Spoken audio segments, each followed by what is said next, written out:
네, 기준금리 인상으로 시중은행들의 주택담보대출 금리도 곧 인상될 예정입니다. 이런 가운데 정부가 주택 구입 자금 출처를 더 세밀하게 들여다보기로 하면서 시장 분위기가 얼어붙고 있습니다. 이 내용 취재기자와 자세히 짚어보겠습니다. 오수영 기자 나와 있습니다. 자, 오 기자. 네. 이 주택담보대출 금리가 오른다는 거죠? 네, 맞습니다. 주택담보대출 금리는 8개 시중은행의 자금조달 비용지수, 즉 코픽스와 연동이 되는데 이 지수가 17일에 발표가 될 예정입니다. 예. 통상적으로 발표 다음 날 변동금리에 반영이 되기 때문에 은행들은 18일에 대출금리를 일제히 올릴 것으로 예상이 되고 있습니다. 보시는 것처럼 최근 넉 달간 신규 취급액 기준 주담대 금리가 이전에 비해 떨어져 있었기 때문에 점진적으로 오르던 금리가 이번 달에는 갑자기 속도를 내는 것처럼 보일 거라는 게 시장의 예상입니다. 규제가 까다로워진 지금 상황에서 금리도 올라가면 주택 수요자 입장에서는 돈을 빌리기도 어려운데 또 빌려도 이자 부담이 크기 때문에 위축이 될 수밖에 없습니다. 집값이 조금씩 떨어지고 있기는 하지만 매물도 많지 않은 데다가 사겠다는 사람도 없기 때문에 거래 절벽이 장기화될 가능성이 큰 겁니다. 네, 그렇다면 부동산 시장에 줄 수 있는 영향 다른 게 어떤 게 있을까요? 네, 여러 개인데요. 먼저 전문가 분석 같이 한번 들어보시죠. 예.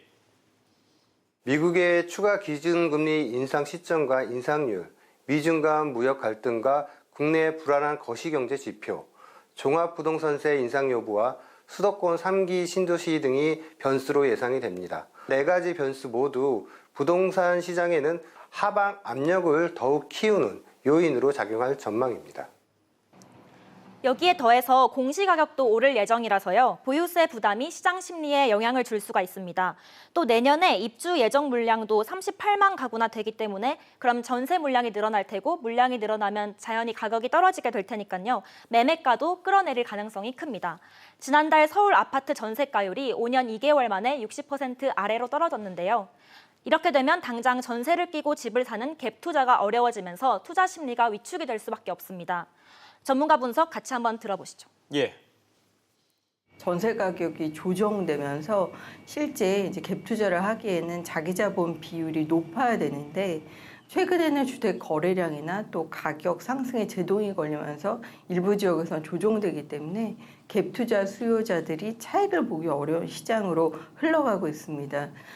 네, 여기에다가 집을 살 때 자금을 어떻게 마련했는지 좀 상세하게 밝힐 수 있도록 법도 개정된다고요? 네, 맞습니다. 다음 주부터는 서울 등 투기과열 지구에서 3억 원 이상의 집을 사면은 신고해야 되는 항목의 수가 늘어납니다. 지금까지는 자금 조달 계획서에다가 자기 자금하고 또 빌린 돈의 내용만 쓰면 됐는데요. 앞으로는 증여나 상속 금액을 상세하게 기재하도록 법이 바뀝니다. 예. 이른바 금수저들의 자금 출처 조사를 강화하겠다는 건데요. 주택담보대출 포함 여부는 물론이고 집을 몇 채 갖고 있는지도 함께 써야 합니다. 또 이게 세금 탈루를 막기 위한 조치이지만은 이 역시 주택 구입 심리를 얼어붙게 만들 것으로 예상이 되고 있습니다. 네, 알겠습니다. 오 기자 이야기 잘 들었습니다.